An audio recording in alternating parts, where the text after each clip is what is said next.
That time, the good noble Lord Uttha fought them bravely and drove them away from his land. Okay, when the barbarians attacked England, invaded England, the good and noble Lord Uttha fought all these barbarians bravely and drove them away from his kingdom, from his land. The people made him king of Britain and gave him the title Pendragon. Okay, when he drove away the barbarians from the kingdom, the people of Britain made him their king and given the title Pendragon, meaning dragon's head. Pendragon means dragon's head. King Uttha Pendragon ruled Britain wisely and well. The people were content. People were very happy. But very soon the king died. Okay, very soon the king died. It was thought that he had been poisoned by some traitors. Okay, those who betray the country, enemies of the country. So some poisoned him. There was no heir to the throne of Britain. That time, there was no heir to the throne of Britain. I mean, there was no other king to follow him. There was nobody to follow and become the ruler of Britain. The powerful lords and knights who had been kept under control by King Uttha now began to demand that one of them should be crowned king of Britain. Okay, the powerful lords and knights who had been kept under control, very strictly under control by King Uttha, they began to demand that one of them should be crowned as a king of Britain. Rivalry grew amongst the lords. So amongst the lords, rivalry, enmity grew. And the country as a whole began to suffer. The rivalry grew among the lords and the country as a whole began to suffer. Armed robbers roamed the countryside. Okay, armed robbers with arms and the weapons in their hands, they roamed the countryside, pillaging farms and field. Okay, all the fields, and they looted. The robbers came all round with the arms in their hand, the weapons in their hands, and they pillaging farms and field. People felt unsafe and insecure in their own homes. During this time, the people felt insecure. There was no safety for them. In their own homes also they felt not secure. Fear gripped the country and lawlessness prevailed over the divided kingdom. Okay, fear gripped. There was fear everywhere in the country and there was no order of law in the country. Fear gripped the country and lawlessness prevailed over the divided kingdom. There was no law and order. People all were frightened. There was fear everywhere in the minds of all the people and no law and order in the country. And then there was a very tense situation in England that time. Nearly 16 years had passed since the death of Lord Uttha. Okay, after the death of King Uttha, nearly 16 years had passed. All the lords and knights of Britain had assembled in the great church of London for Christmas. Okay, nearly 16 years passed after the death of Lord Uttha, and all the knights and lords of Great Britain, they assembled in the great church of London for Christmas. On Christmas morning, just as they were leaving the church, a strange sight drew their attention. Okay, they all assembled in the church, and as they were leaving the church, a strange sight drew their attention. In the churchyard was a large stone. They saw a large stone in the churchyard, and on it an anvil of steel, and in the steel a naked sword was held. In the churchyard was a large stone. They saw a large stone there, and on it an anvil of steel, and in the steel a naked sword was held. On Christmas morning, Just as they were leaving the church, a strange sight drew their attention. In the churchyard was a large stone, and on it an anvil of steel, and in the steel a naked sword was held, and about it was written in letters of gold, "Whoso pulleth out this sword is the right of birth, King of England." Okay, as they were leaving the church, they saw a big stone in the churchyard, and there was an anvil of steel, and in the steel a naked sword was held, and about it was written in letters of gold, in golden letters it was written, "Whoso pulleth out this sword is the right of birth, King of England." It was written on the sword. Many of the knights could not hold themselves back. Okay, many of the knights could not hold themselves back, fancying themselves as future kings, future kings, they rushed to the stone and attempted to draw the sword from the steel anvil. So, from the steel anvil, they want to draw out the sword. So, they all ran there because they all want to become the king of England. So, they attempted to pull the draw. Draw out means to pull the sword out of the stone, out of the anvil. They pulled with all their might, with all their force, they pulled the sword. But none of them could so much as move the sword. Okay, but what happened? But none of them could so much as move the sword. Nobody could move the sword at all. Obviously, the man who might draw the sword and prove himself to be our rightful king is not amongst us this morning. So, one thing they understood, obviously, the man who might draw the sword and prove himself to be our right king is not amongst ourselves this morning. So, all those who gathered among us, there is not the right person to become the King of England present on that morning. Said the Archbishop. Okay, the Archbishop said, and in this crowd, there is not the right person to become the King of England. However, every man who wished to try his hand at drawing this sword is free to do so for the next few days. The bishop said, however, all those who want to become the king, wish to become the king, then they are given the chance to try to pull this sword out for the next few days. He who draws the sword will be crowned the king. Then the bishop announced, he who draws the sword will be the crowned king. So he said, he who draws the sword will be crowned king. And to celebrate the appearance of this magnificent sword and prepare ourselves for the arrival of our future king, we will hold a magnificent tournament on New Year's Day. And the bishop announced, okay, and to celebrate the appearance of this magnificent sword and prepare ourselves for the arrival of our new king, the future king, we will hold a magnificent tournament on New Year's Day. On New Year's Day, a great number of young and brave knights gathered to attend the church service. On the New Year's Day, a great number of young and brave knights gathered to attend the church service, prayer in the church. After the prayer service, after that, they met in the field nearby to participate in the great tournament. After the church service, after the prayer service, they all gathered in the nearby ground to participate in the great tournament. Dukes and counts, so these are the titles in England. Dukes and counts, earls, barons, and knights.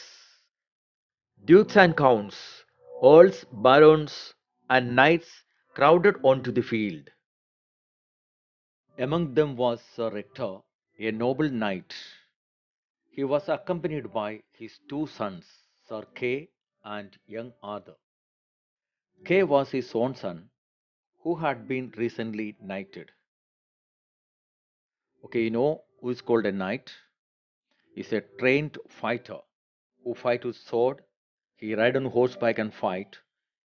He was a skilled fighter. He was given this title for his service to the king and to the church.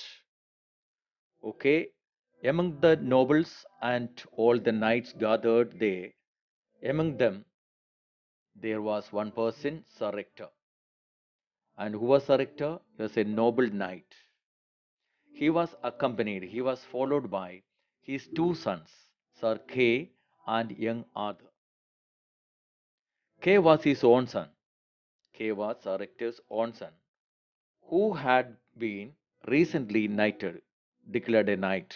He was a very skilled and trained fighter. Arthur, whom he had brought up as a foster son, was not his own son, he just brought him up, was actually an orphan. You know who is called an orphan? A child, a person who is having no father and mother, we call him orphan. Okay, young Arthur was an orphan whom he had raised as his own child. So Sir Ector brought him up just like his own son, Sir Kay. Kay was his own son. So Sir Ector, his own son was Sir Kay, and young Arthur was his foster son. He just brought him up as his own son, raised him as his own child. The good Sir Ector loved both his sons dearly. So Ector loved both his sons dearly. As Sir Kay was preparing to join the tournament, he realized that he had left his sword behind at home. Hastily, he summoned his younger brother and said to him, Arthur, you want me to win this tournament, don't you? Then you must help me out. Take my horse and gallop home as fast as you can. Get my sword and rush back here at once. Okay, Sir K want to take part in the tournament. But when he was preparing to take part, he found that he forgot his sword at home. So immediately he called Arthur, his younger brother, and asked him to take his horse and gallop as fast as he could and get his sword immediately back and come back as fast as he can. He was asked to rush back with his sword. I'm going, called Arthur, rushing off at once. Okay, at once he said, I'm going, and then rush home to bring his sword. You shall have your sword sooner than you think. Okay, he said to his brother, you shall have your sword sooner than you think. So I will come very fast with your sword. As he rushed past the church, a glint of steel caught his eyes. A flash of light, a flash of light caught his eyes. The blade of a sword, shining brightly in the morning sun. Okay, as you were just passing, a glint of steel caught his eye. The blade of a sword, shining brightly in the morning sun. The sword was mounted on an anvil on top of the block of marble, right in the middle of the churchyard. It was the magic sword in the stone, but Arthur knew nothing about it.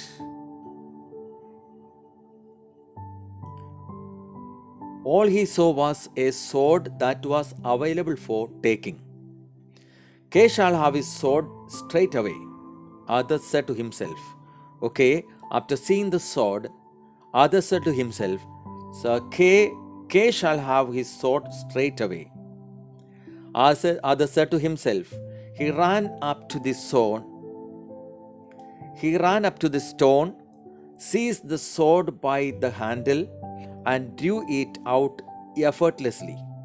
Okay, after seeing the sword, he thought in his mind, Kay will have the sword right now.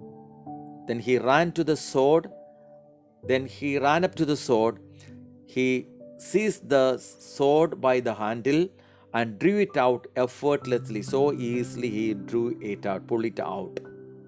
He pulled the sword out effortlessly without much effort. He rushed back to his brother and handed the sword to him, breathless with excitement. "You are back very soon," Sir Kay said to him. "But hey, this is not my sword." Okay, Sir Kay said, "You are back very soon," Sir Kay said to his brother. "But hey, this is not my sword." He said, "This sword is not my sword." "No, it isn't," smiled other. Okay, other said, "No, it isn't," smiled other. "I thought it would take me too long to get home and bring your sword. I found this sword in the churchyard. It looked good and I thought you could use it just for today. We will, of course, put it back when the games are over." Okay, other said, "I found this sword in the churchyard. It looked good and I thought you could use it just for today. And we will, of course, put it back when the games are over." So Adar told his brother, "It is not yours, but it's a good sword. I found it in the churchyard and you can use it for today. And after the tournament is over, we can put it back." Sir Kay stood speechless. There was no word to say. Staring at his younger brother. He was staring at his younger brother and he stood speechless. He knew all about the magic sword and what it signified. But Adar was unaware of it all. Okay, Adar was not knowing anything about it. But Kay was knowing all about the magic sword. Adar had always been a brave and valiant boy. He had excelled in fencing and archery. He had excelled in fencing and archery. He adored his father and his half-brother, and his dream was to become squire to his dashing brother. And now, without even knowing what it implied, Adar had drawn the magic sword from the stone. Kay's mind was working rapidly. He actually held the sword of the stone in his hand. The very same sword that the strongest and the best knights could not so much as grip or get hold of. Sir Kay seized the sword and ran to their father, leaving a bewildered Adar behind him. He said to Sir Ector, "Father, father, this is the sword of the stone and I have it in my hand. I am the rightful king of Britain." He said to Sir Ector, "Father, father, this is the sword of the stone and I have it in my hand. I am the rightful king of Britain." Sir Ector was a wise man. "How did you get hold of this sword, son?" he asked his eldest son. "What does that matter? I have it in my hand. It was meant to be mine. Isn't that enough?" "That's not enough," said the father quietly. "How did you get hold of this sword?" He asked again the son, "How did you get hold of this sword?" "I have got it, and that's what matters," Kay replied, stubborn as ever. He said, "Okay," Kay said again, "I have got it, and that is what matters." Kay replied, stubborn as ever. So he's so stubborn, he answered, "I have got it in my hand, and that matter. And it is mine." "Well then, come with me," Sir Ector said, and led his son inside the great church, which was now empty. Taking the holy book from the choir, Sir Ector said to his son, "Swear on the holy book that you drew the sword from the stone." Okay, then Sir Hector took his son in the church, and there was nobody. All were gone out, and he took his son to the altar, and from the choir he took the holy book and told his son, "Swear on the holy book that you drew the sword from the stone." Sir Kay lowered his eyes. He could not face his father now. Okay, after hearing that, Sir Kay lowered his eyes. He could not face his father then. "How did you come by the sword, son?" Sir Hector asked him once again.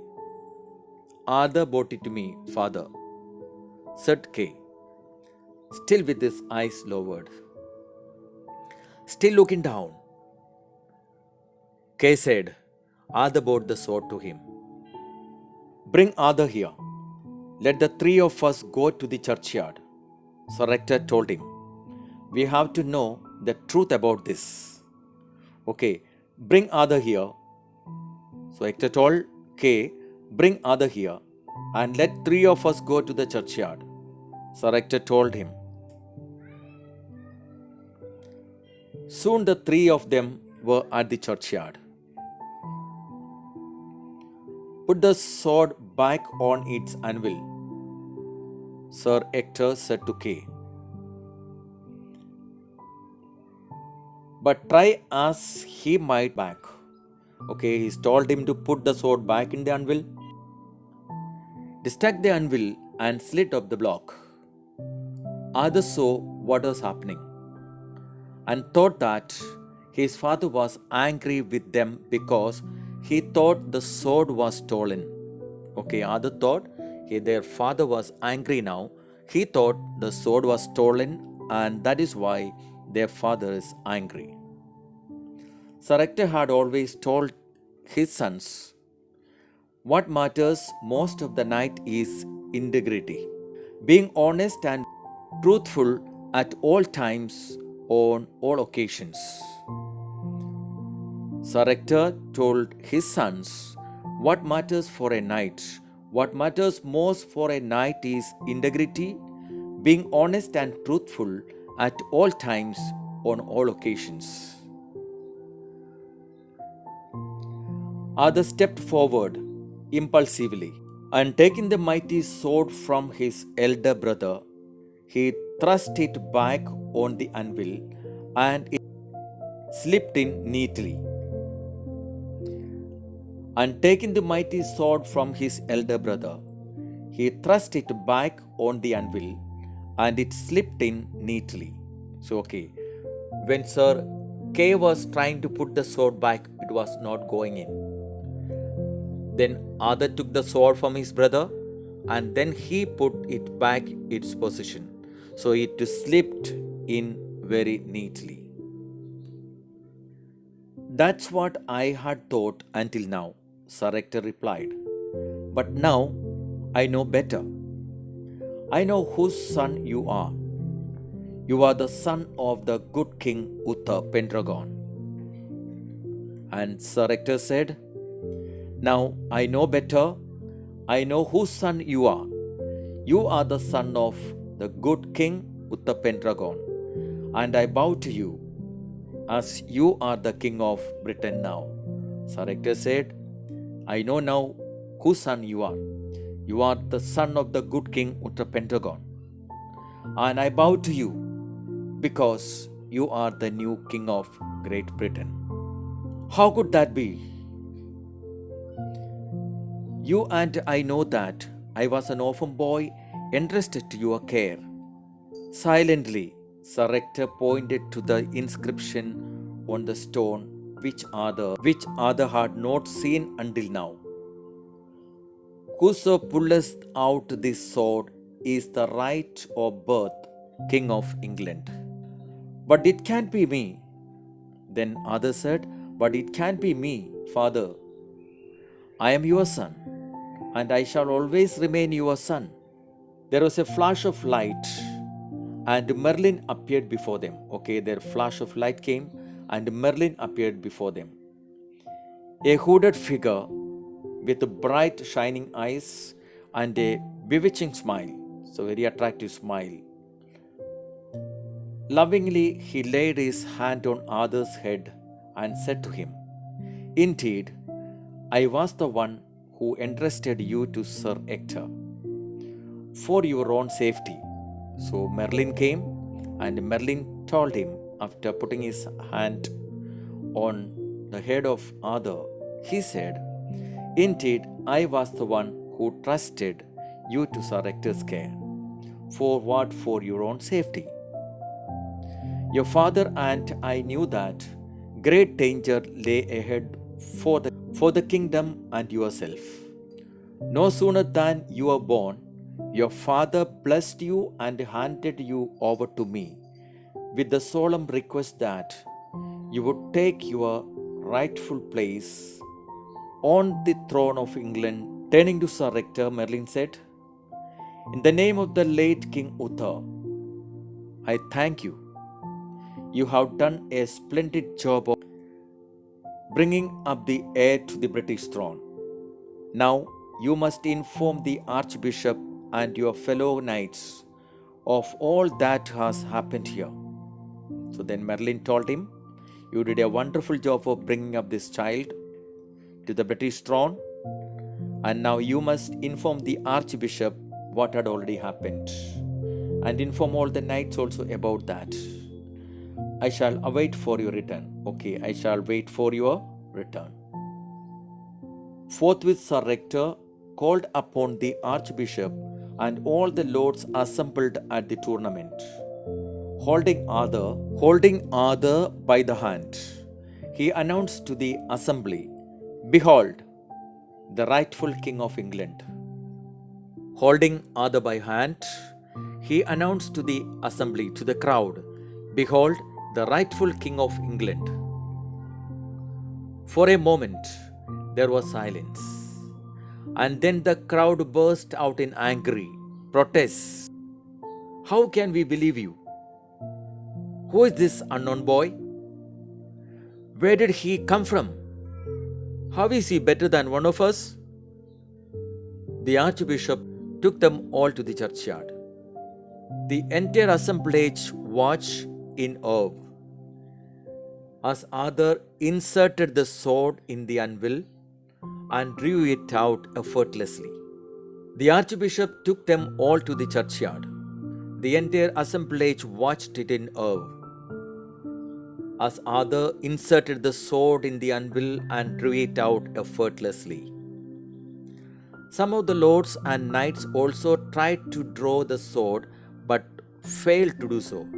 Okay, at the same time, some of the lords and knights came to try to take the sword out from the anvil, but they all failed. Again and yet again, Arthur drew the sword from the stone before his people. Each time cheers went up, and each time more and more knights drew their sword and held them high. Each time more and more knights drew their swords and held them high in a gesture of loyalty to their newfound prince. Loud cheers rose from the common people. Loud cheers rose from the common people who had surrounded the churchyard, eager to greet their new king. Now, Merlin stepped out of the shadows and addressed the crowds. "Behold, O people of Britain, I present you the one and only son of King Uther Pendragon and his queen. He is your rightful king." Okay, then Merlin stepped out and then he addressed the crowds. He said, "Behold, look, O people of Britain, I present you the one and only son of King Uther Pendragon and his queen. He is your rightful king."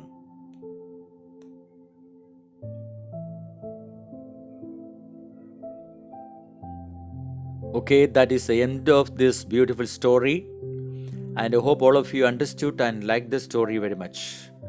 You read the story once again for yourself. You read and understand the story yourself and the new words meanings you can find from the dictionary. If I could not give you all the questions and answers, don't worry. You visit our YouTube channel, Teacher Roshni and AK Sir. There you will be finding all the comprehensions and questions and answers of all the lessons of Unit 4. All the lessons of Unit 4, and you can watch the videos, you can copy the answers, and you can prepare for your final examination. In the last video, I have given you my contact number for those who are interested to learn mathematics tricks, easy method of calculations, addition, multiplication, subtraction, etc. Those who are interested to learn the calculation at lightning speed, you can contact me on my WhatsApp. So I will be keeping in touch with you, and I will be taking live classes for that on Saturdays and Sundays. So those who are interested can contact me. I will be starting that in the month of March. Okay everyone, do your best and keep preparing. I want everybody to get very good mark and pass and go to 7th standard. So those who are not yet subscribed my YouTube channel, you can subscribe. I will be preparing more and more mathematics videos and also English grammar videos. So you can take a benefit of that. Okay everyone, read the story again. And we will see in the next video with a new lesson. Till then, everyone, take care. Bye bye.